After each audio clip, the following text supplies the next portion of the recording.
Welcome back to Off Ball Takes. This is your host, Yarby Laws, and this is my co-host. Wells. We appreciate all the support on the shorts, TikToks, and regular episodes. We did our live streams of both conference finals openers, so those are up under the live section if you want to watch them back.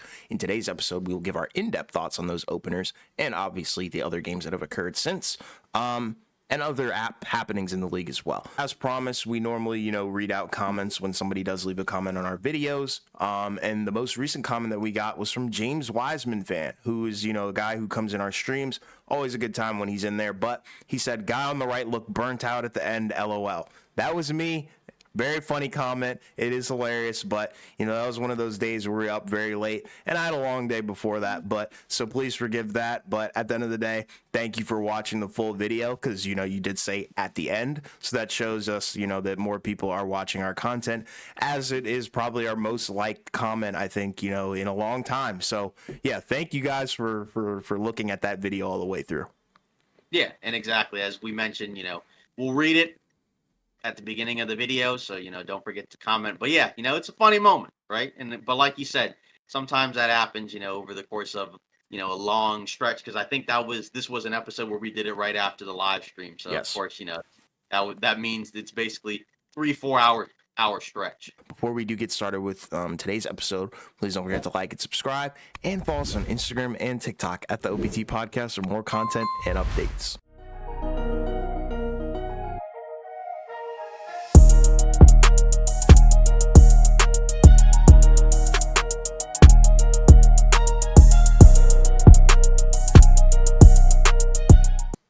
Yeah, so let's get into game ones of the Western and Eastern Conference Finals. We'll start with I guess the Eastern one, right? Indiana Boston, right? Game one. And that one actually was kind of a funny game, right? The two game ones were, pretty back and forth. But something happened, right? So the game between Boston and Indiana, right? Boston goes out 12-0, goes up 12-0. Nothing's going for Indiana. They can't score. They can't get stopped. They're getting ran out of the gym. But then Indiana finds its composure. The shots start falling again. Miles Turner, starts picking it up. Halliburton, Siakam, right? Pretty much all the Pacers starters played well. Even got some contributions off the bench, right? So, you know, and this is kind of the game that's kind of perfect for Indiana, where it's up and down. They're scoring pretty much at will. They're getting good shots as well, right? It's not like it's just a bunch of lucky shots. It's a lot of high quality shots.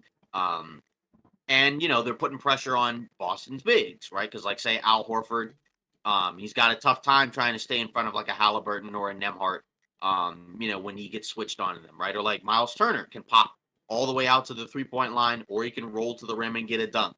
But it was just back and forth, right? Boston was kind of hanging around, but you just felt like, man, Boston is not playing that great. Then Indiana, right, is down, and makes like a big run right at the end of the third to get it to like a 1-point game. Then they have the lead for most of the fourth quarter, right? And then the unthinkable happened, right? So initially, it looked like Indiana was going to steal the game, right? With about 47 seconds left, right? Jaylen Brown, he makes 2 free throws. And then Nemhart scores on a step back, right? So it's 117-114. Celtics call a timeout. Boston's offense includes, a Tatum pull-up 3, which misses, right? Then Nemhart gets the rebound. They throw the ball away, and then Boston gets it right back.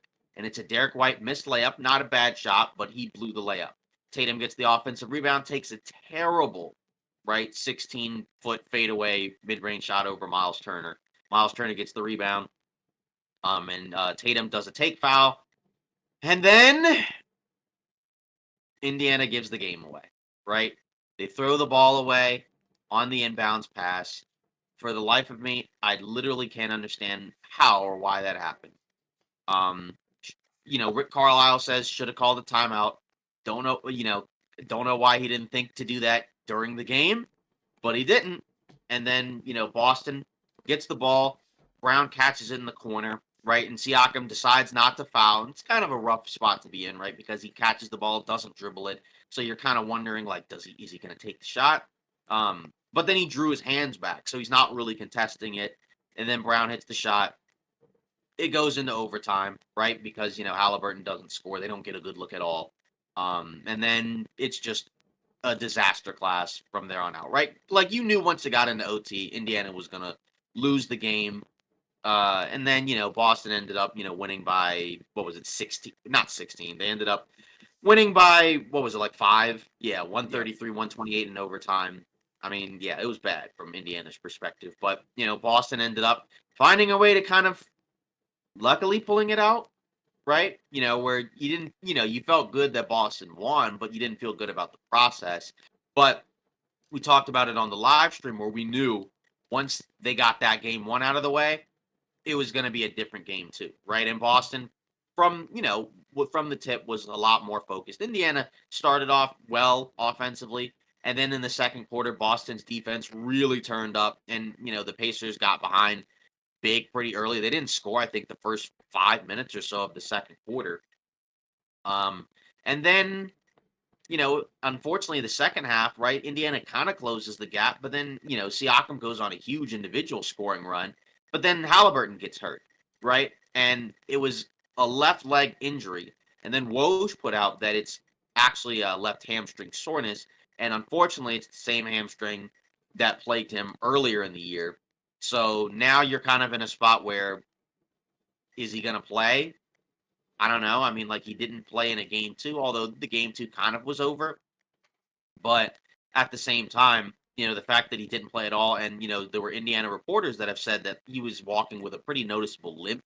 So that almost kind of suggests to me that he's either not going to play, like Anunoby, or if he does play at all, he's probably compromised. And if that happens, there's no way Indiana can win because a big part of the game one, one of the reasons why Indiana was able to be so competitive is because Halliburton was awesome, right? In addition to everybody else for Indiana, but if it's closer to like the Halliburton games we were getting post injury, right, where he's just kind of just okay, then you have no chance. So this series now feels like it's probably over.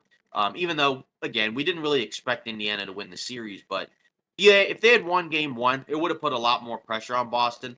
But now you get waxed in game two. Halliburton's probably done, or like I said, best case scenario, compromised. It's not great, right? Like Indiana does have a lot of depth, but I just think it's going to be a tough task to win multiple games either without Halliburton or with a compromised Halliburton, unless you get some A-plus games from the rest of the team on offense.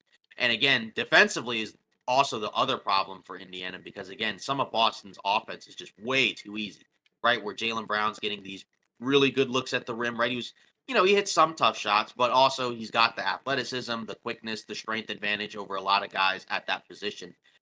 He had 40 points, right, in game two. I mean, just ridiculous, right? Like this was a game where Tatum was quiet for most of the game. He finished with 23, but you didn't really need it because Brown was going off, right? And Tatum wasn't going to, he's at a point now where he's kind of letting some of the other stuff come to him where it's not like I have to do all this stuff. Yeah.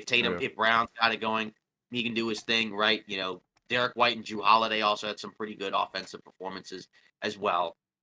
And that's, the nice part of this Boston team is that you have a lot of options. So you're not as reliant on Jason Tatum to go superhuman. But at the same time, they got a lucky break, to be sure. And it's not the first one, but that's kind of one of the things in the postseason that always happens every year is that in order to win, you do need some breaks to go your way. Right. Like even the Nuggets last year, you kind of look at some of the teams they were able to play. Not that they have a 0% chance of winning if it was a different path, but you can't deny that obviously, like every year, teams always get breaks, right? Whether it's through injuries, whether it's through easier matchups. But for Boston, again, they would have beaten the Pacers anyways, and I think they would have beaten the other teams more than likely. It's just would have been more of a challenge. And again, like if the Knicks were healthy, I think they would have given the Celtics a real challenge as well, but they weren't. Hmm. But now, yeah, it's pretty much kind of panic time for Indiana. I mean, obviously, like you're gonna go back to Indiana anyways, right, to try to tie up the series. But I just feel like if you had won game one, it would have been a completely different scenario because then Boston has to play with more pressure in game two, as opposed to, the way that they were kind of able to play in game two, where they pretty much know we got this, we got them.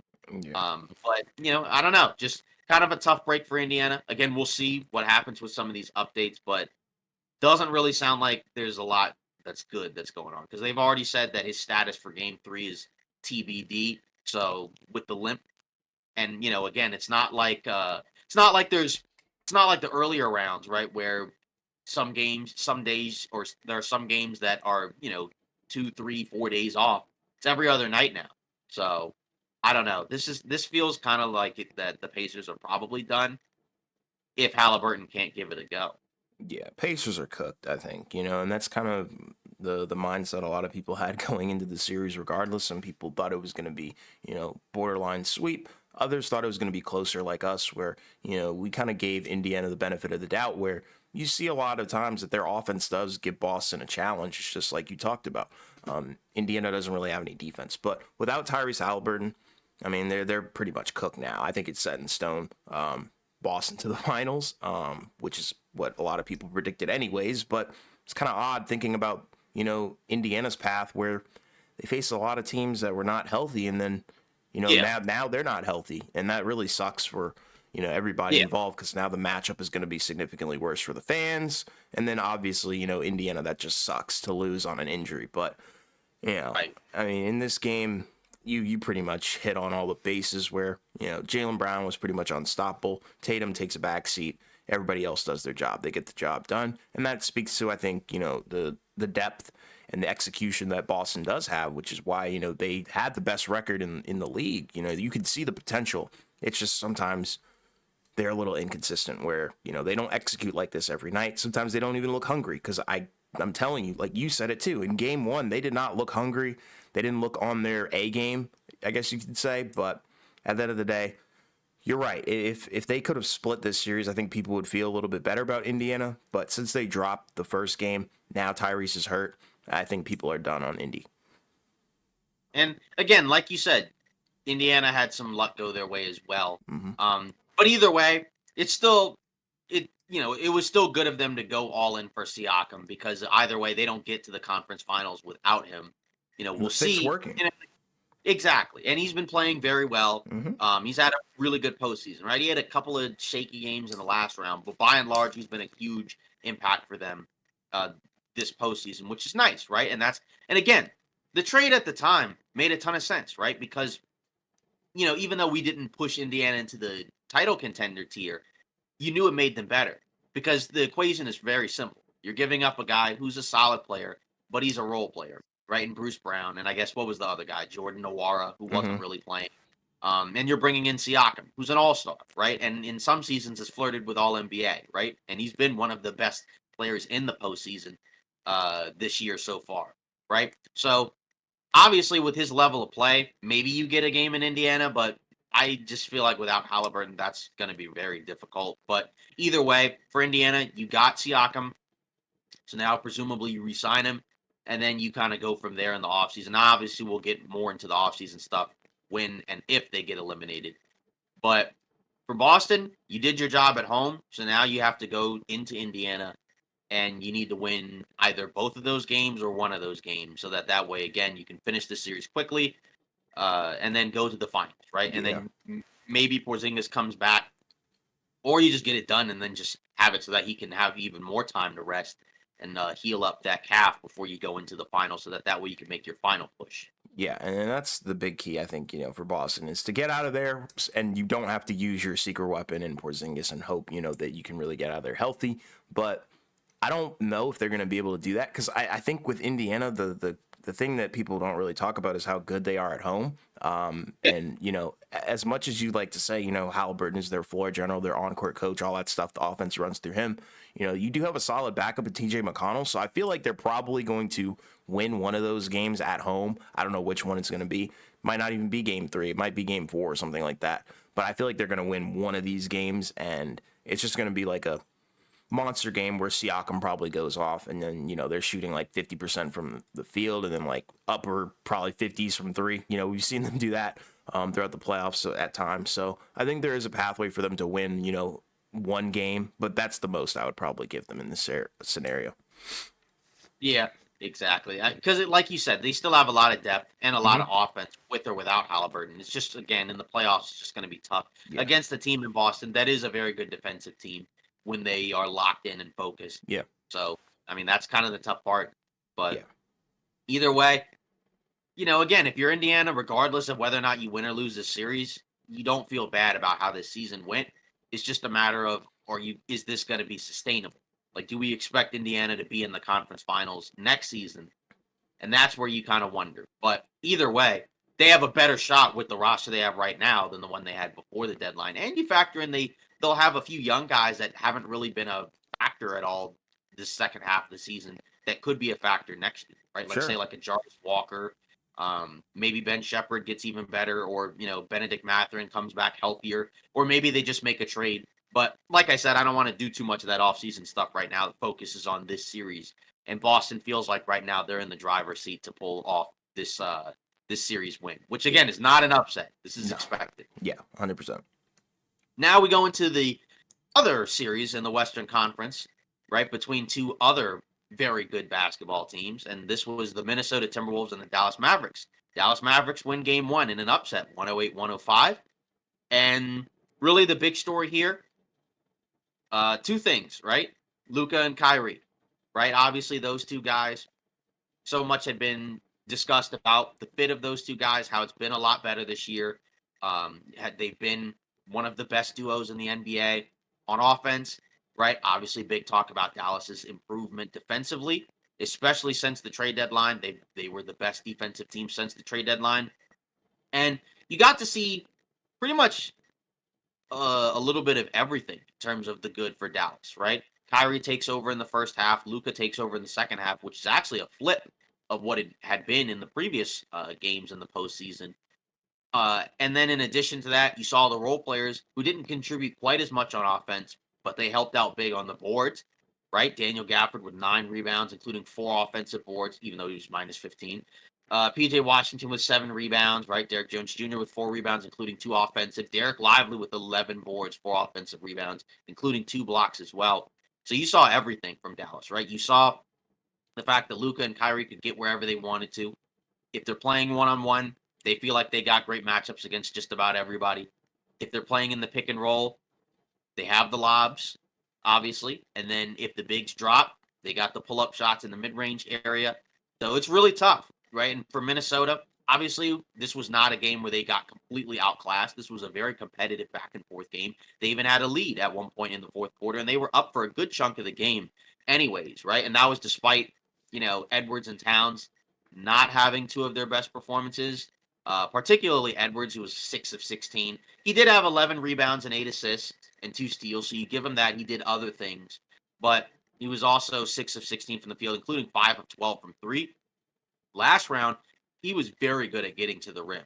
Obviously, he shot the three ball well too, but that shooting split where it's 12 threes on 16 shot attempts, that's a lot, Right. right? Where it's just that's way too many threes for a guy like that. And the team as a whole took 49 threes, but a big part of that was Dallas's defense, right? Because they're taking away a lot of the easy shots at the rim. Minnesota got some, but they're forcing them into a lot of threes, right? Jaden McDaniels had a big offensive game, especially in the first half. He was 6 of 9 from three, 24 points. But Dallas was leaving him open, right? And that was by design because they were kind of testing. All right, we don't want Edwards and Towns to go off, especially Edwards because he's the ball handler. He's the guy that plays in the pick and roll. Obviously, he can also shoot off the screen, off the pull up, which is really tough as well. But Dallas did everything they could, and it worked. And then by the time you go into the fourth quarter, right? And it's kind of a back and forth close game. This is what Dallas wants because they got two of the best shot creators in the league, shot makers in the league, and that kind of offensive ability, Minnesota just can't always get to, right? And again, Denver's a very good offensive team, but it's a different type of team, right? It's a lot more work in the post, inside out, dribble handoffs. They play pick and roll as well, but it's Jamal Murray, not Kyrie Irving and Luca, right? That's a big difference, right? Mhm. Whereas Dallas can play outside in. Although, funny enough, they didn't make a lot of threes in this game. They shot 6 for 25, but they got to the line when they needed to. And they also got to the mid-range and in pretty much literally every time they want. So for Minnesota, probably going to have to kind of force their bigs into not being quite as far back in terms of drop. You're probably going to have to play higher up, but that may open up some other issues, right? Where if Gobert has to play higher up, maybe you don't have as much rim protection. Maybe you're going to end up being a little bit more vulnerable to offensive boards. But, defensively, you're going to have to tighten up if you're Minnesota because I just don't think you're going to be able to win a shootout type of game. Even though, again, Minnesota from three outshined Dallas, but it still wasn't enough. So, Minnesota's going to have to do something. Series isn't over. But if you're Dallas, it's great to win game one, especially because they didn't win the game ones in either previous series. And it's also nice if you're Dallas to see that Luka looks a lot better physically than he did earlier in the playoffs. And, that bodes well for Dallas, right? Because if Luka and Kyrie end up being the two best players in the series, they're going to win. So you're going to need a big bounce back game from Edwards and just in general better defensive game because I also don't think Minnesota as a team or Edwards as an individual was very good. Defensively, they made some plays, but and to be fair, some of it was also tough shot making. But I think we've seen better defense from Minnesota. But to be fair, it's also a very different matchup. Edwards said he was tired. I don't think that's an excuse, but it's understandable from the perspective of he's got to carry some of the offensive load from the perimeter in terms of shot making, and also he has to defend one of the toughest players to guard in the NBA. So they're going to have to figure some stuff out. Yeah, and think about the series they just came off of. That was a battle. That was a fight. To 7 games, you got a little bit of rest, but not too much. And he was, guarding Jamal Murray for the majority of that series. But at the end of the day, Kyrie is, on a different level than Jamal Murray. We know this historically. We know that Kyrie is that guy. One of the craftiest, one of the most skilled players, if not the most skilled player of all time in terms of what he can do with the basketball. So Anthony Edwards, he called him out, but you got to step up to that challenge. And hey, Kyrie, like you talked about in the live stream last night, you said that he took it personally, and he definitely did because he came out and attacked in the first half, which is something that was very uncharacteristic of him throughout, the postseason this year. But hey, he pushed the transition, he attacked off the ball, and it was crazy. It was a complete reversal, I think, of the roles that we've seen between Kyrie and Luka, and it's awesome that they can do that. They're so interchangeable at this point, where you feel amazing about either one of them, whoever's attacking. It's your turn, my turn, but in a good way, without the negative connotation. You already talked about the threes. We don't really need to talk about that. But the points in the paint is hilarious too because, the Mavericks, they pretty much put up their wall like they normally do. Kept Anthony Edwards out of the paint, which is exactly what you would want to do as well. But then, Dallas, they did the exact opposite and kind of just went at the paint. They outscored Minnesota in the paint 62-38 in the lane. So that's pretty impressive. Whether it was lobs, Kyrie, Luka, anybody who got in the paint pretty much got what they needed, which is amazing. And then another thing we talked about in the live stream, I'm sure you're going to, talk about the free throw thing as well. But, the Mavericks, they made their free throws and, they hit their attempts as well. And, it really sucks that you kind of lost this game on a multitude of things, whether it be lack of execution on both ends of the floor or just simply making your free throws. I mean, again, like that's sometimes what some of these games come down to is just some things on the margins, right? Because again, like that fourth quarter was anybody's game, and then the best player in the fourth quarter was Luka, right? The stats in the fourth quarter: 15 points, 5 of 8 from the field, 2 of 3 from three, 3 rebounds, 2 steals, and a block. I mean, and you kind of talked about it going into the series where we didn't have a great sample size of what these two teams really looked like because Minnesota, I think, only played one game where both Luka and Kyrie played, if I'm not mistaken. And Yes. at the same time, all of those games were before Dallas made those trades. So Yeah. we didn't really get to see any real games of what this version of Dallas looked like. But even though we got to see one game of like what Luka and Kyrie would do against Minnesota's defense. But sometimes that's the tough part is that, some of these guys are going to make some tough shots, right? Like, because again, this was anybody's game, but at the end of the day, Luka came out big in the fourth, right? I mean, he hit some of those shots over what? Edwards, McDaniels. It was literally nothing those guys could do. And those were all good defensive possessions, well contested, but it just didn't matter. And sometimes that's what this comes down to. Yeah. But, you also, like you mentioned, Anthony Edwards, he poked the bear, right? Where he basically, was kind of talking about the Kyrie matchup, and sometimes you just can't do that, right? And obviously, we know what he does, right? He's a guy that obviously is very confident in his game, right? So, not that there's anything wrong with that. It's just sometimes you got to, sometimes You got these to back guys it are up. gonna, yeah, you got to back it up, and he didn't back it up other than saying we were tired, which is just not a great look. But again, it's game one, so we'll see if they bounce back. Do you expect them, and do you think they will bounce back in game two, or does this game feel like a possible roadmap where Minnesota might be in trouble again? Pretty close back and forth game where you could argue, hey, if Edwards hit and Towns were a little bit better, they win. But again, at the end of the day, you're down 0-1. Yeah, I mean, like the way that I'm looking at this game, this series as a whole, it's one of the most interesting ones that I think we've had in a long time. And you're looking at Dallas, and this is the pathway. You talked about it. You want your stars to go off, you want your role players to do everything else. Cool. But if you're Minnesota, like you talked about, you need Anthony Edwards or Towns, or both of them preferably, to have amazing games. But the other guy I'm looking at is Jaden McDaniels. He had a great game offensively in this one. Does that continue into the next one, or are we gonna, see some regression from him as well, which is really tough. But the question I wanted to ask you, well, first, let me answer your question. I think Minnesota will probably bounce back, rally. I think we're going to get a better Anthony Edwards game. I think we're going to get a probably better Towns game, but I'm probably expecting Jaden McDaniels to cool off a little bit, which could Yeah, potentially help him defensively. Maybe he can lock in a little bit more. Like you said, Jaden McDaniels is a great defender, but at the end of the day, these are two of the top offensive players in the league, and it's tough, to have to guard them every single possession, especially a guy like Luka, where you can use his scoring ability to find people who are, may not be as open as you think. But exactly. That's yeah, the what's tough up? part. I'm agreeing with you. That's Yeah, the tough part is that they're not just great scorers. They're also, especially Luca, is a great passer too. yeah. And it's tough. But the question I wanted to ask was, whose stock are you the highest on of all the teams in the playoffs right now? Who are you kind of buying into right now at the moment?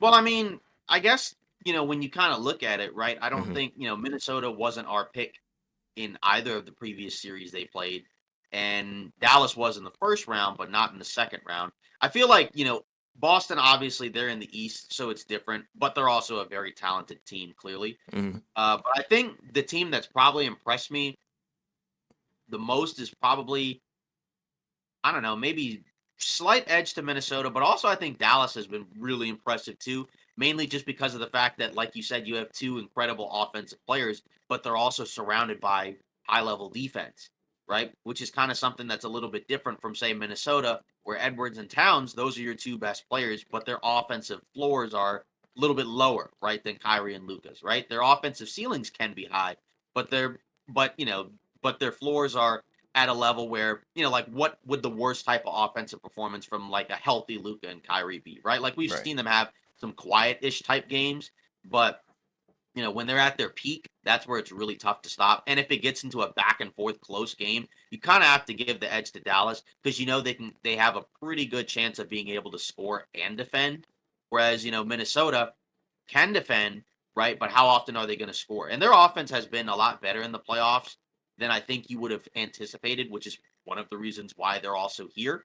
But at the same time, matchups make fights. So I think some of the stock also is kind of dependent on the matchup, right? Like if it's Dallas and Denver, right? Maybe Dallas doesn't look quite as impressive, or maybe they do. But I guess if I had to choose between one of these teams, I don't know. I'm still going to be higher on Minnesota just because I think the defense is so elite, but Dallas is really good as well. And I feel like the offensive ceiling is higher than Minnesota's. So, Yeah. I mean, we're not changing our picks, but I don't know. I feel like Minnesota is the one that has a better chance against Boston than Dallas. We talked about it in the live stream where Hmm. we opened it up to a lot of the people in the chat as well. Yeah. Shout out to But you everybody in also there. yeah, but you also don't want to discount what Dallas has been able to do as well. So it's Yeah. not that Dallas couldn't beat Boston. It's just I feel like there's so many options offensively for Boston where I just kind of wonder, might that be a little too much for Dallas to overcome? But then you also have to factor in of the teams that's left, who's the best player? Probably Luca. So if you get him, but also Kyrie playing at a relatively high level, that's probably enough to be able to put you over the top. So that's Yeah. where Dallas, I think, is probably the most intriguing. even though like Minnesota may have higher stock, but I think Dallas is kind of the dark, and that was our dark horse pick anyways, because we knew that even though they were a 5 seed, we knew that because of what they had been doing since the trade deadline, they were really not really a 5 seed. They were closer to the top three than they 100%. were five.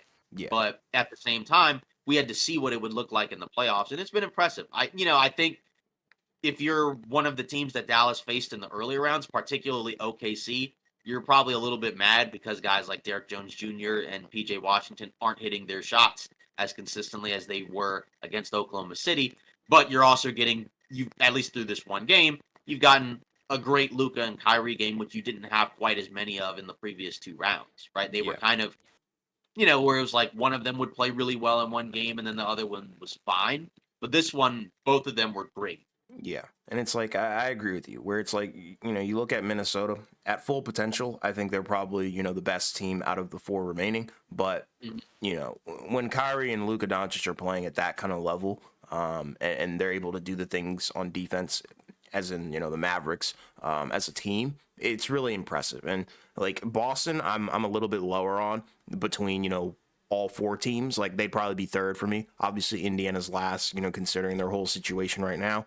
But, Right. you look at Dallas and Minnesota, and it's going to be a tough fight. It's going to be a bloodbath, I think. And that's why we really think it's going 7 games, because somebody's going to find their rhythm on both ends. And it's like Minnesota is probably privy to do that, but Dallas is too. Like they're both elite, two-way teams. Like you talked Yeah. about, though, Minnesota's not as good on offense, but when they do have great offensive games, they're arguably, the best team in the league. But then, Yeah. you look at Dallas and it's like, they're consistently good on both ends of the floor, which is such a nightmare for everybody they go up against. But at the end of the day, it's been amazing. So what do we think game two? I mean, I already said that I think, Minnesota's going to bounce back. Where do you stand on it?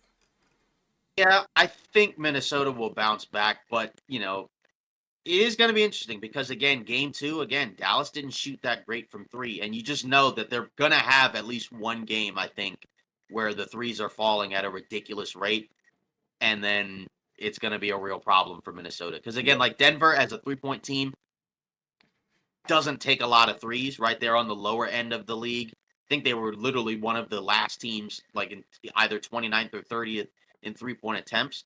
Um, so that's a lot different from Dallas, right? Who doesn't mind getting up a lot of threes at high volume, right? Like Luca takes a high volume of threes, right? He shot 3 of 10, which isn't great. Although in fairness, one more make is 40%, which we usually say is pretty good.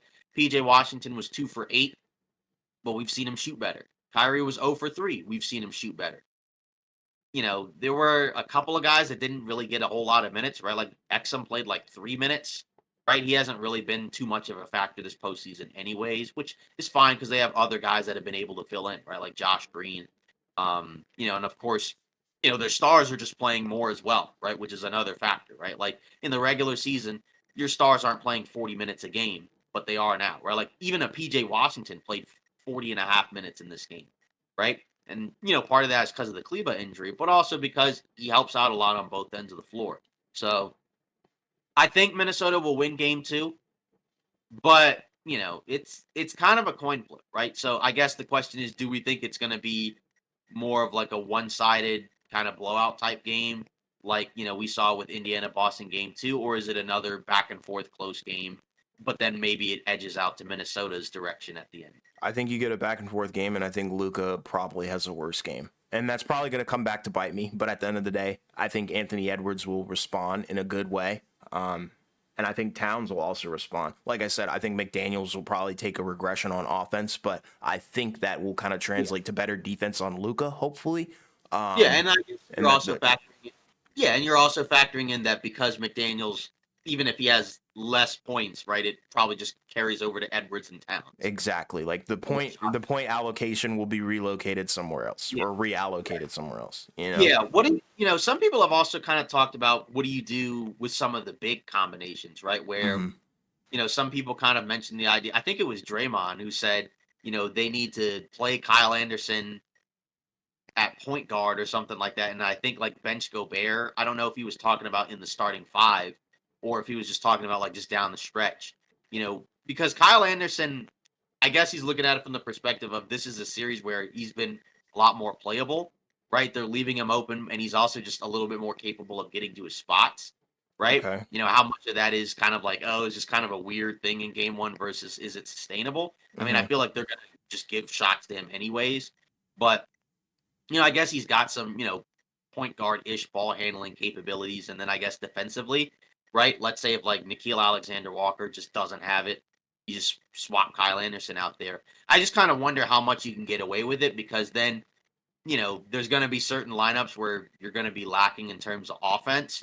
And then you're basically asking Kyle Anderson, like, you're going to have to carry us for, a few minutes, right? Because he had like a stretch where, he scored 11 points and most of those were in succession, right? Where like he hits a three, he got a couple of mid ranges or floaters. But it's just interesting because, you look around, say like a Nas Reed at 15 points, 5 rebounds, a block, felt like he had a solid game, but also minus 11 in the minutes he played, right? Yeah. Um, so, which was the worst of the team by a pretty decent margin.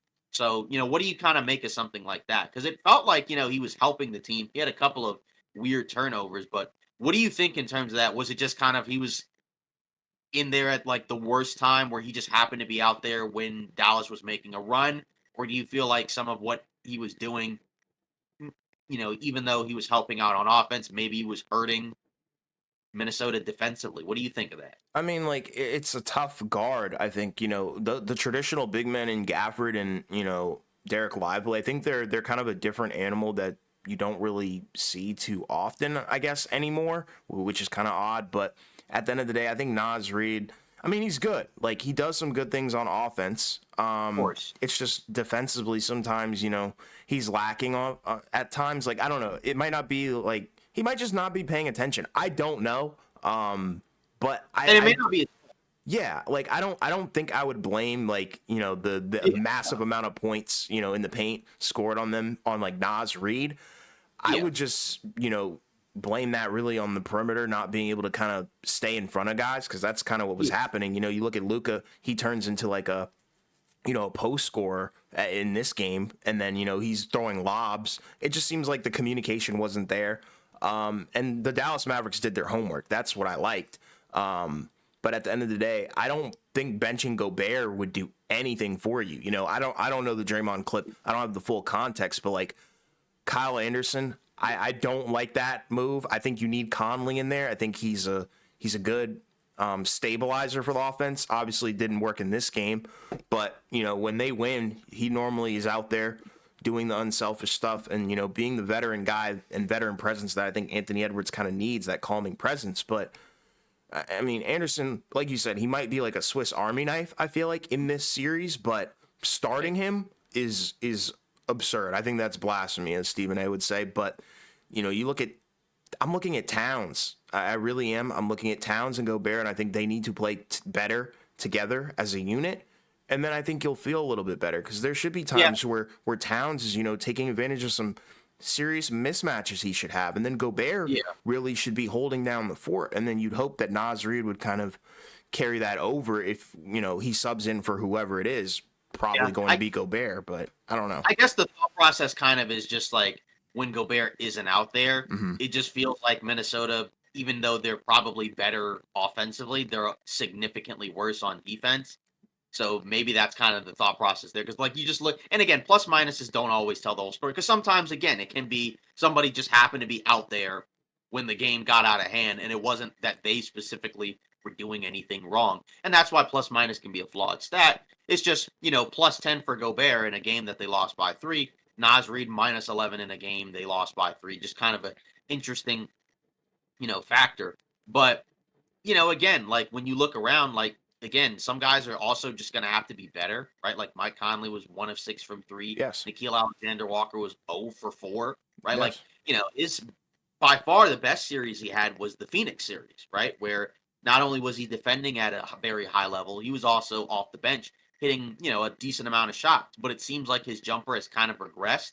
And, again, when most of your shots are threes, that's a high variance shot where like we saw it with PJ Washington where he might have a 2 week stretch where he hits 40% from 3 and then he might have another 2 week stretch where he shoots 20% from 3. Right. So and then for Minnesota those margins are really important because they need these guys to come out here and hit and knock those shots down. Because, like you said, when their offense is at a pretty decent level, that's when they look like you said, the best team in the league. Because they're already the number one defense, right? It's just the offense is kind of up and down. But, again, some of that is kind of just luck based. But also, if Dallas is going to force Minnesota into taking a ton of threes, like Minnesota is a good 3-point shooting team.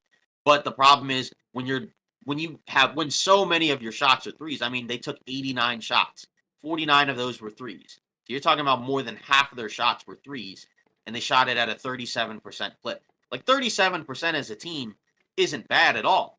But the problem is that's more than half your shots. You shot 43 as a team. And then meanwhile, the other team shot 50% from the field and barely made any threes. So that's a problem there. And I just wonder for Minnesota, like there may be some weird lineups where they're going to have to find some ways to balance things out. And that's why, like, if Naz Reid can kind of put up like 15, 12, 15 off the bench just about every game, that's a huge difference. Because whatever lineups that Gobert's not out there, you're probably not going to be quite as good defensively, at least at the rim. Maybe on the perimeter or on the wing, you'll be fine. But if Naz Reid can keep scoring, that at least makes the lineups a little better. So I don't necessarily think it's his fault. It's just a matter of, again, for Minnesota, you're probably also going to have to make some adjustments. Because I think Mike Conley, he even said after the game, like, we weren't supposed to drop like that, right? Which, again, begs the question of, well, why did that even happen? Right. But at the same time, maybe, like you said, maybe it's just a factor of fatigue coming off a 7-game series. I was maybe thinking it was confusion. Like, that's what I was talking about with Naz Reid, where the confusion was kind of evident, and the series they just played, like I said, was very, very rough. That was a dogfight. But the simple equation basically is if Luka and Kyrie are the two best players in the series, Dallas will win. Right. Like, it won't matter what Minnesota does if those two guys are significantly better than Edwards and Towns.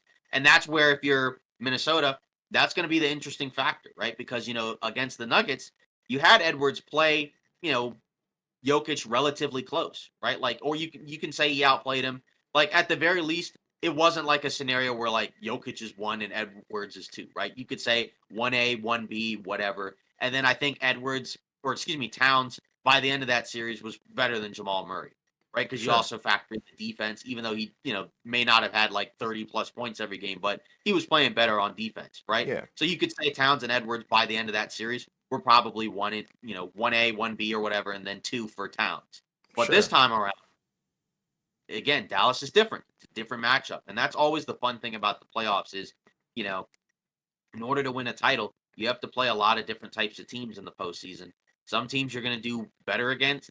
Some teams you're going to do worse against. Like, we've seen teams win a title where one of the earlier rounds goes 6 or 7, but then the conference finals or the finals ends up being like a 4 or 5 game series, right? Like, the Warriors, I think, what was it, 2018, right?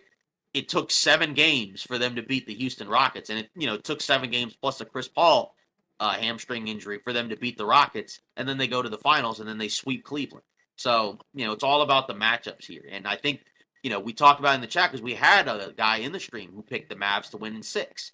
And this is the roadmap for the Mavs. And I will say this, if the Mavericks win, it probably would be in 6, because you would think if they end up winning the series, that probably means they're going to steal 1 or 2 in Minnesota, and then they'll probably be able to hold home court or maybe lose like 1. Whereas like with Minnesota, if they win, then it may be more likely to be in 7, because then if it might be back and forth, and then game 7 is in Minnesota, and you almost always give the edge to the home team, even though we just saw Denver blow a 20-point lead in the second half of a game 7. But, again, some of these series have been a little bit more difficult to predict, where it feels like and then you don't know after 1 or 2 games. Sure. And like the thing that really pissed me off, I think, about this game specifically was, I think you can get away with games like this offensively if you're Minnesota, where, Anthony Edwards may not play that great.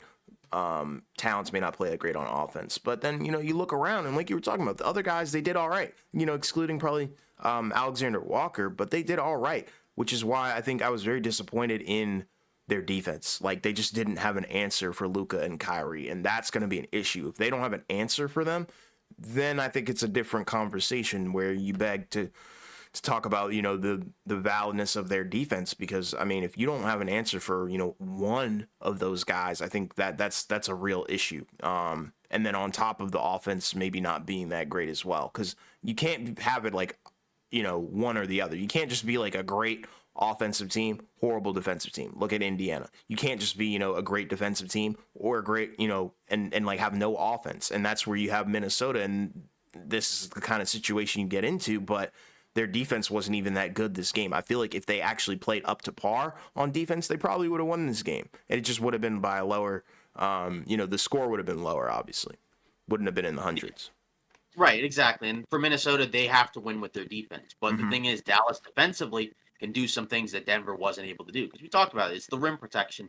And also, they have a lot of guys that can help on the boards. Not that Denver didn't. It's just that combined with the interior D, it might be more of a problem for Minnesota than Denver may be, which is interesting because you don't look at Dallas as being as good as the Nuggets. But again, that's the cool thing about the postseason is that sometimes it's about the matchups. And again, we're not in an era anymore where there's one team that's you know way, even though again, like we went into the season, you might have gone into the season thinking Denver was in its own tier and then it was everybody else, at least in the West. But they still weren't the KD Warriors, right? They still weren't the Showtime Lakers Right. or whatever, right? Like it's they're just not. So we're in a different era now where now a lot more teams have a chance than we think. And at the end of the day, you still end up having the teams that end up being the teams there usually are the ones that you might expect. Just maybe it looks a little bit different. Although it's funny because a lot of the teams that we had as the higher contenders, other than the Nuggets, either didn't make the playoffs, or if they did, they limped in there, not necessarily due to injury, but they just kind of got in there and then just got bounced quickly. Yeah. So I mean, there's more talent in the league than ever. And I think it yeah, shows, based on, who's in the playoffs, who's not. And also, like some of the series that we've had have been very amazing, I think. yeah. So now, All NBA, Yeah. right? All NBA has come out, and lot going on here, right? So we have the All NBA first, second, third. You also have all defense, and you have all rookie, right? So all those, over the last week, pretty much have come out. So we'll start with All NBA. First team: Luka, Shea, Tatum, Giannis, Jokic. Second team: Durant, Kawhi, AD, Edwards, Jalen Brunson. Third team: Steph, Sabonis, Halliburton, Booker, LeBron.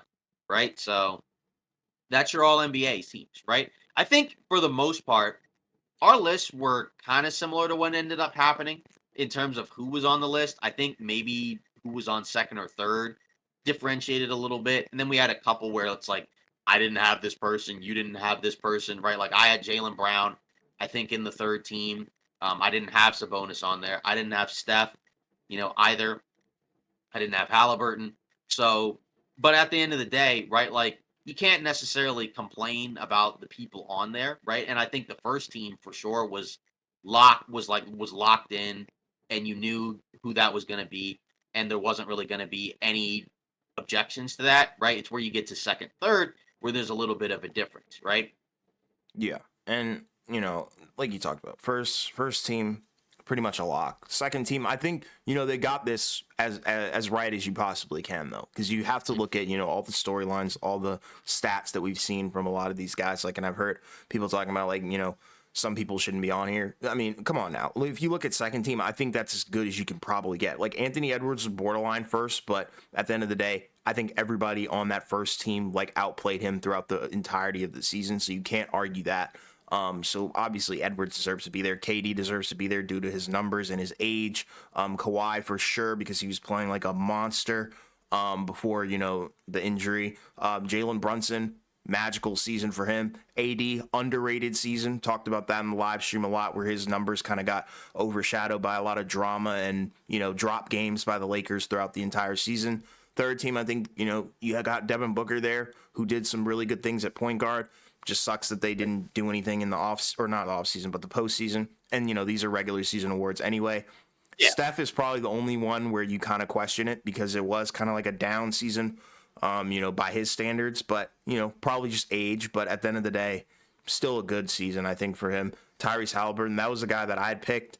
And, you just feel good about, I think, him being here just because of the fact that Indiana finished the season strong, I think. And obviously, they were playing at a very good level to get to the Eastern Conference Finals anyway, with a lot of luck, obviously. But at the end of the day, Tyrese Halliburton was playing so well throughout the first half of the season. He just got hurt, unfortunately. And then Yeah. I know a lot of people were talking about Sabonis being on here. I think you have to have one of those guys, whether it be Fox or Sabonis, and I think Sabonis was probably the better pick. But I do understand why people are up in arms about the Jaylen Brown thing. But, this is as good as you can get, I really think, outside of And Brown. also, again, the talent in the league is at a level where somebody's not gonna make the cut. Mm-hmm. But then also there's some other factors, right, financially as well, right? Because we know because there's some guys like say Luca and Shea, they're on first team, which was obvious, right? They were going to be on there, and now they are going to have the supermax extensions, right? I think Luca might be the first guy to make 80 million in a season, Yeah. which is nuts. Yeah. But that's kind of where we are, right? And then Halliburton, right? He was another guy where one of the reasons why he was playing after that injury was so he could possibly stay on All NBA because he was All NBA lock before that injury, right? And then he got hurt, wasn't the same guy. But lucky for him, he was able to kind of play through it and, still put up okay enough numbers that in totality, he ended up being on All NBA. And he ends up, being able to secure the remainder of that contract where now most of it's pretty much a lock for him to get because he was able to fulfill that request, right? Mm-hmm. Brunson is the interesting one, right? Because obviously with that All NBA status, he's going to be due for a big extension. But there's been a lot of buzz about that he's probably going to sign an extension at a big discount, where he's not going to sign like a $200+ million deal. But instead, it's going to probably be less than that, right? Like somewhere around like what was it, like 150, 170, Yeah. or whatever it is. And obviously we'll see what the full final number is because it could always change. But yeah, that's kind of the cool part of the All NBA as well. But it's also rough because then you look around and see the votes in terms of who some people pick for some of these. Like say All Defense, somebody voted Sabonis on one of those. Again, no issues with him being on All NBA, but nobody should be voting for him on All Defense. And he wasn't on the All Defense team, but we saw somebody put a vote for him there. And moving on to All Defense, right? Rudy Gobert, Wemby, AD, Bam, Herb Jones. That's your first team defense, right? AD, interestingly enough, right? That's the only guy that's on All NBA and All Defense. So, like you said, very underrated. Great season for him. Yes. On both ends of the floor, obviously, Mm-hmm. right? And then, as Caruso mentioned, second team, pretty much all guards, right? For the most part, other than I guess McDaniels, but Caruso, Derek White, Drew Holiday, Jalen Suggs, and Jaden McDaniels, obviously. So, a lot of really high level defenders. And obviously, there's others that you could say maybe could be on the list. But this, again, all defense, pretty cool. But I think it's interesting how now there's a lot of people that have kind of complained about, okay, now we don't like it being positionless because now the first team is pretty much all bigs. And then the second team is basically either all guards or, some one year it might be mostly wings. And again, that's the rough part where it's a lose-lose because before you had a scenario where when it wasn't positionless, right, you'd have a scenario where you'd end up having two guys that both had equally impressive seasons, but one of them either has to get pushed down or they're not able to be on the list at all because they play the same position. Yeah. But now it's positionless, and now you have an issue of now somebody else is going to get left off the list because of the fact that now everything's switched. But which one do you like better? Because I'm kind of indifferent to it. I understand, the arguments for either one. I mean, I'm fine with it being positionless. Like, I don't really feel strongly either way. But, for you specifically, do you have a problem with it, or is it more so like you don't care? Or do you like it better, either the old way or the new way? I like it positionless. I think it shows you the Okay. versatility among all the defenders in the league. You look at first team, Bam Adebayo, I think he's one of the guys where he could be, interchangeable. He could guard a little bit of the perimeter, but we know for sure he can guard the paint. AD, Yeah. similar archetype. Gobert, we don't really need to speak on that. He's more of an interior guy, obviously. Herb Jones, we know what he can do. Wembanyama, it's really cool to see him be there because I think, he has the ability to where he can kind of bait people into thinking that they might have the quick first step on him, but then, you realize that wingspan is right on your tail and you're done. And, it kind of you could kind of look at stocks, I think, steals and Yeah. blocks combined, and that kind of Yep. probably gave a lot of people the edge on first team because, maybe a lot of the guys on the second team probably aren't getting a whole lot of blocks, but Right. maybe more so steals. So that's kind of where I think, defensive rating and stocks is probably just going to, I guess, tie into a big man's game a little bit more than probably, perimeter oriented guy. But at the end of the day, Caruso, Drew Holiday, Jaden McDaniels, Jalen Suggs, Derek White, they're all amazing defenders. And I think, this is Right. pretty similar to our second team list on all Yeah. defense when we did ours. So, I think they Any got it snubs? right for sure. Yeah. Any snubs, you think? No, 100% no. Like, if Yeah. you I want me mean, to be real, no. I know Homelander in the chat in the live stream was talking about Chet. I just don't really see him fitting in here right now. I think he'll get there eventually, probably next season, but just not this season due to the fact that you had so many good defensive seasons from all these guys. yeah. And then finally, all rookie. Wemby, no surprise there. Brandon Miller, no surprise there. Chet Holmgren, no surprise there. And then Pajemski and Hawkes Jr., right? That's your first rookie team. Then second team, Derek Lively, Gigi Jackson of the Grizzlies, Keontae George for Utah, Amen Thompson for Houston, and then Kaysen Wallace for OKC. How are we feeling about this list? It's solid. I think it's really good. I think they hit the nail on the head. I don't think there's anybody I would really take out. It just sucks that, there were some guys who miss a lot of time. But at the end of the day, I think they got it right because Chet had a great season. Wemby obviously had a great season. Brandon Miller, great season. Unfortunately, we couldn't get a Scoot, all rookie team. But at the end of the day, I think he'll be a good player. But it would have been cool to see, the top 3 picks be there. Yeah. But, I think it proves that Chet is legit. Having that time off after the injury helped his development for sure. Hawkes coming in there also being, a very good addition to the Miami Heat. Pods, I think that's a good one as well because I think he did a lot stepping in for, some guys who were selling hard on the Warriors at times. Second team I thought was good as well because I think these were kind of like the sleeper guys of Yeah. the rookies, where you look at Keontae George. Great. I think rookie season showed a lot of promise. Just stinks that he's on Utah. Gigi Jackson, making history being one of the youngest players in the NBA, if not the youngest.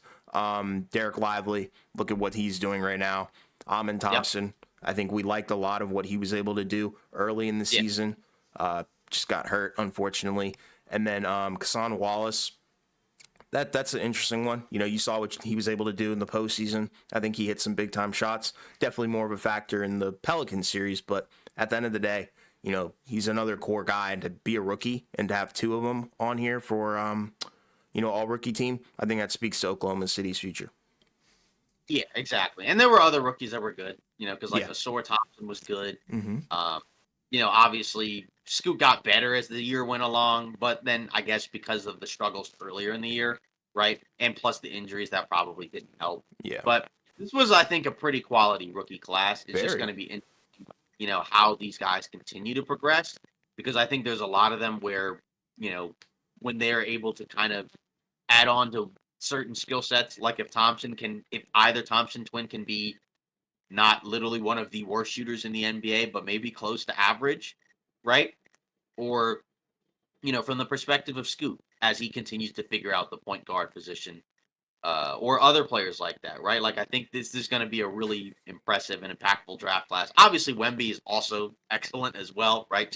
I know we've said that a million times, but it is crazy just how good he was this year, right? Where he basically, by the second half of the season, was playing like a top 20 player basically every night. Elite. And even, and putting up numbers and also even getting wins against quality teams, right? Where it's like ruining half the guys, some seeding. ruining some seasons, right?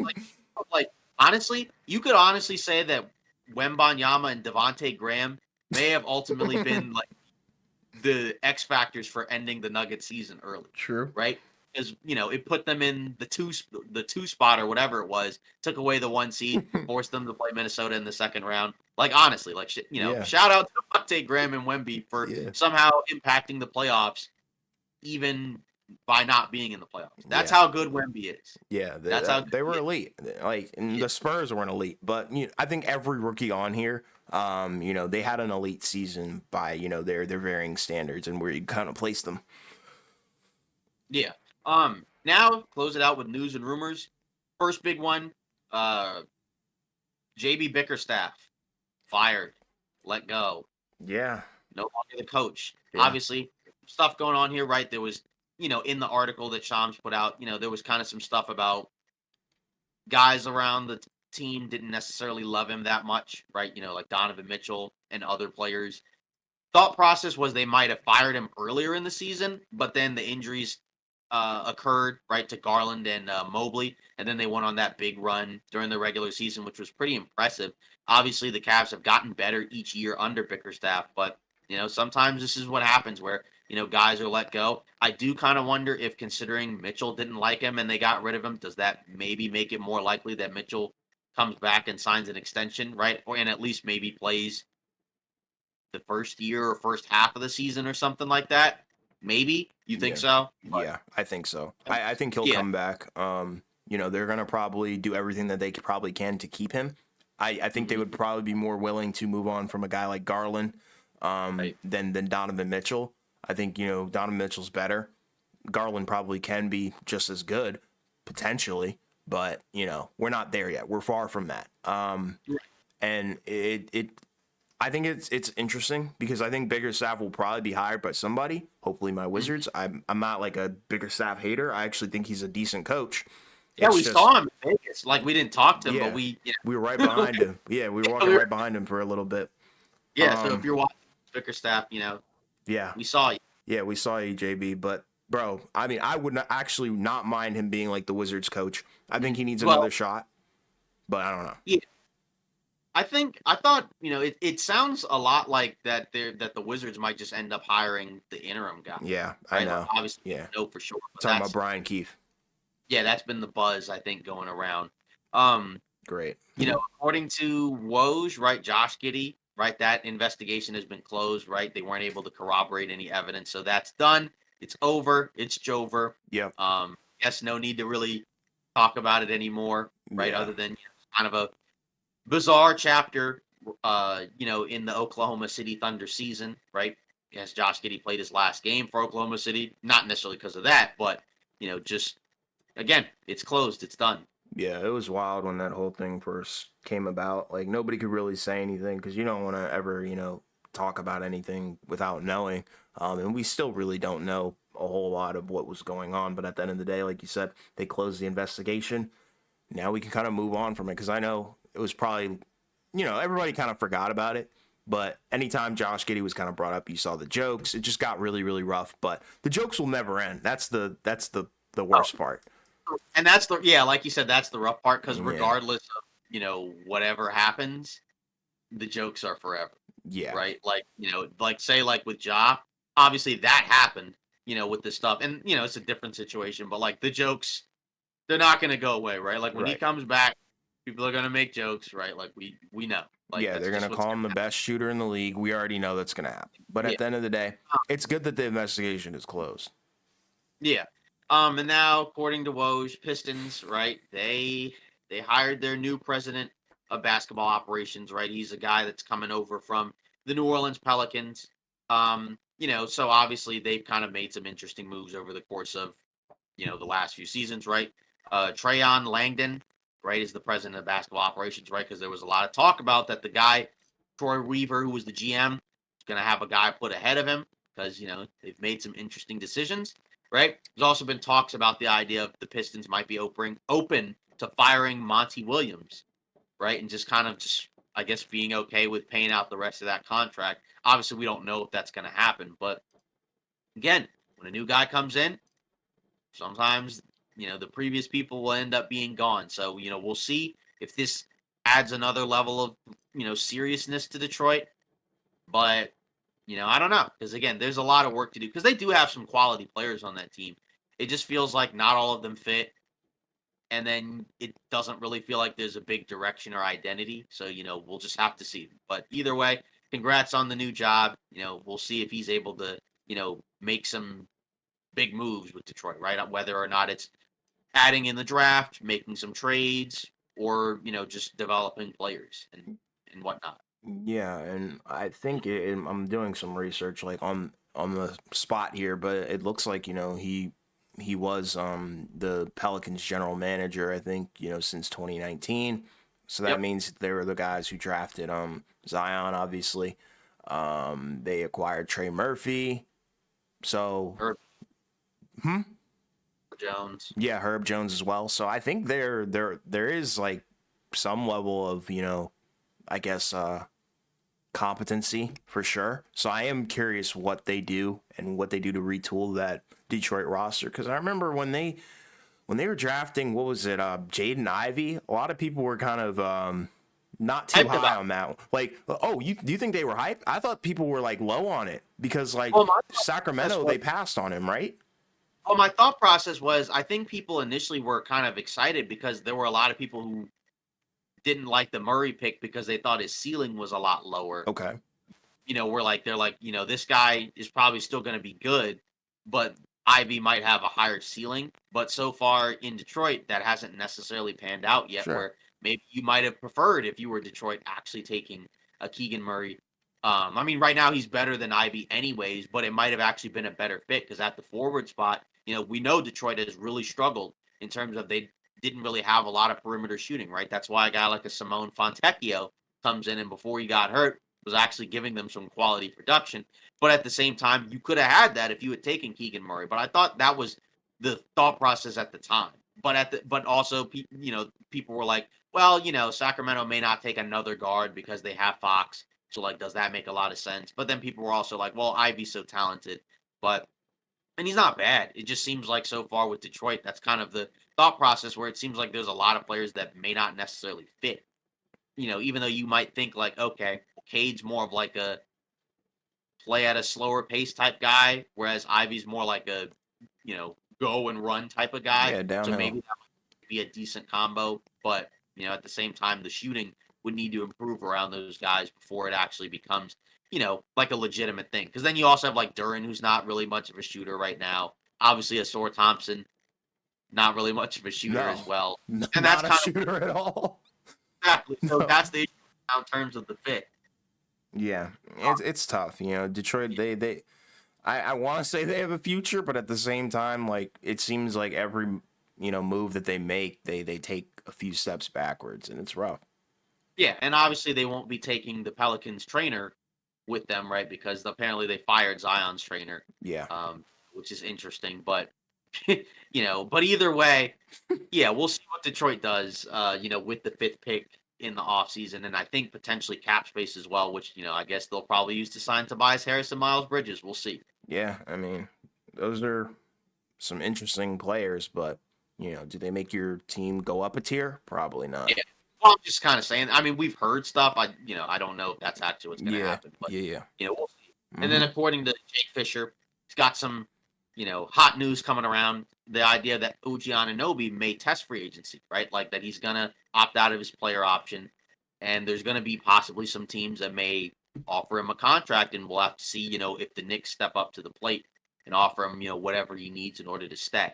So I'm assuming the Knicks are going to re-sign him. Obviously, there's no guarantee, right? Because you're not going to be able to replace him if you do, unless it's a scenario where it's like, he walks and we're just going to bring in Paul George, but they're not going to have cap space, so I don't think they can just bring him in, Yeah, unless it's like we're swapping Randall or something like that. But I'm assuming he's going to come back, but of course, anything can happen, I guess, in the NBA for whatever reason. yeah. I think they need him back, and we talked about it when they first got eliminated. Like, run it back. You need to run it back. Bring back all your guys that are going to become free agents. Pay them because they deserve it. They got you to almost the Eastern Conference Finals. Would have if they were healthy, clearly. But at the end of the day, run it back.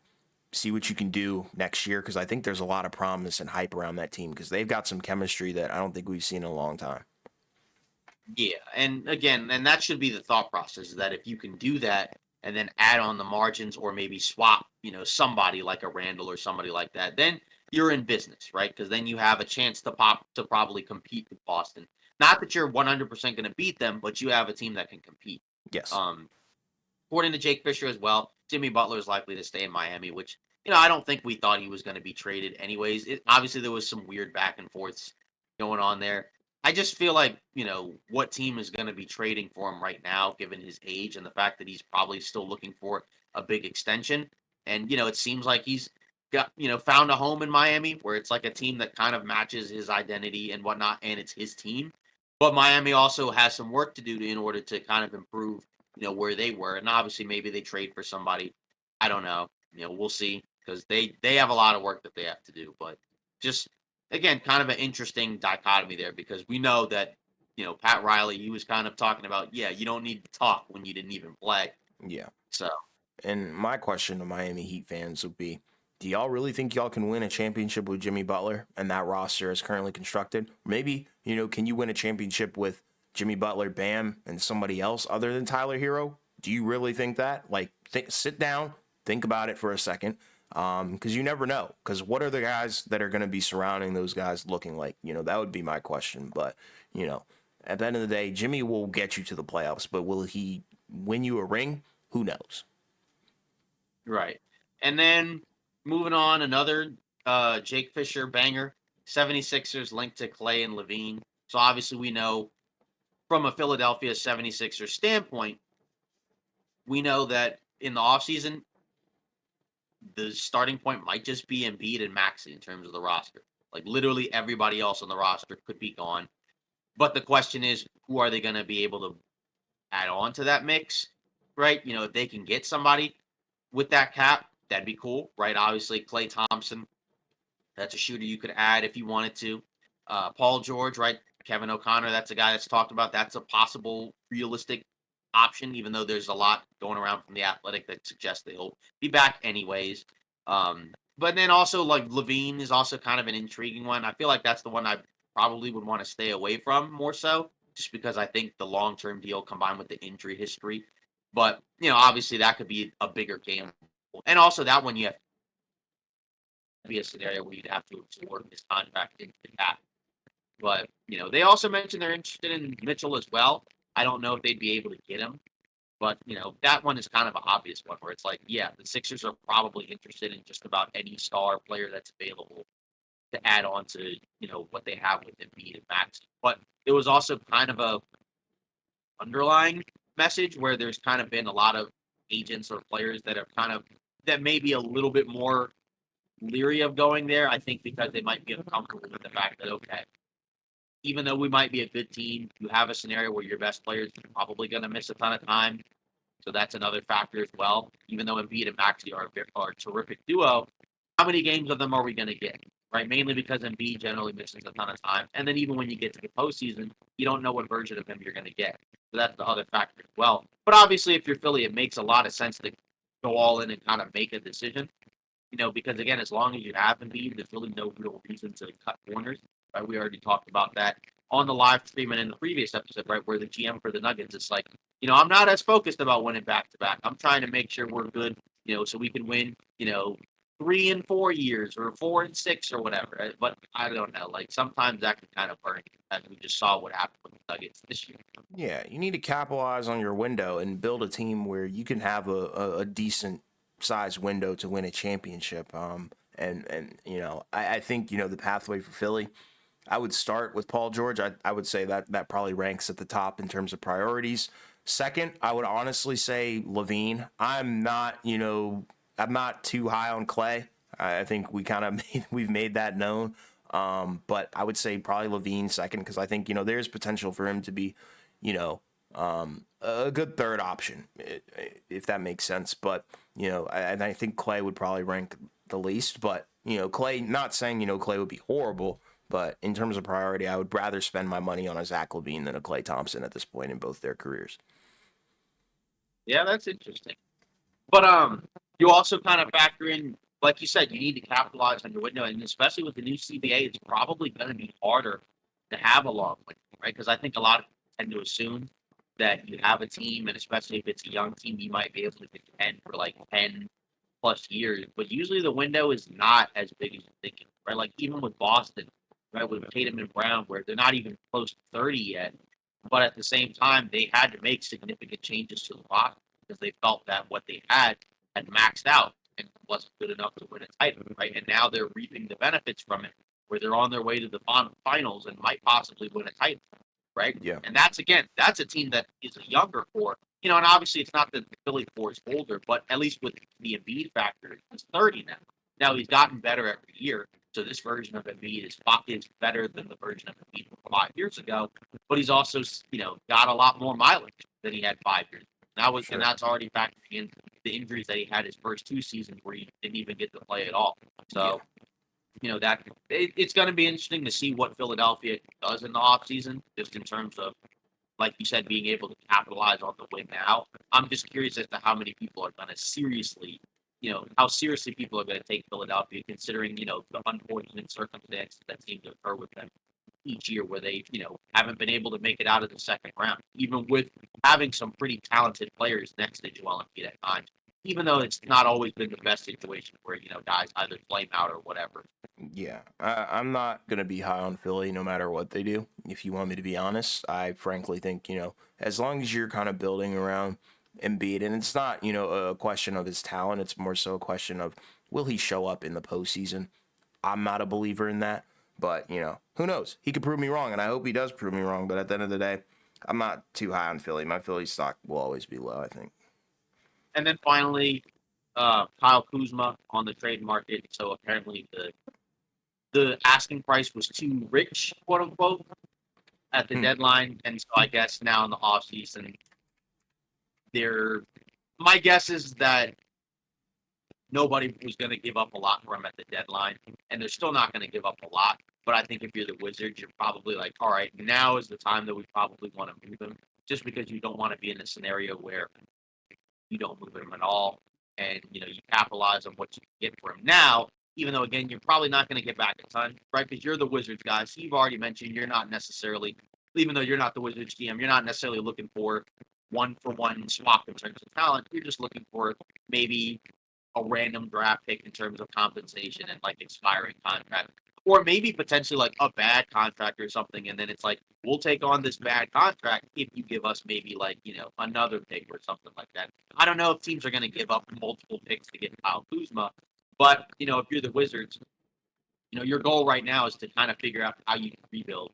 So you're probably going to have to take on some weird contracts that aren't, Kyle Kuzma level players, but also maybe you get a pick or something, and then that turns into something down the line. Maybe you trade those picks later, or maybe you use it to kind of take advantage of some, talent that you find in the draft with the front office and the scouting department. So, for the Wizards, this plan makes sense, and I think we've already talked about it. There's a lot of teams that could use a player like a Kyle Kuzma, right? If you need another forward who can give you some offense and some other versatile skills as well, right? Like, he's one of those guys, right?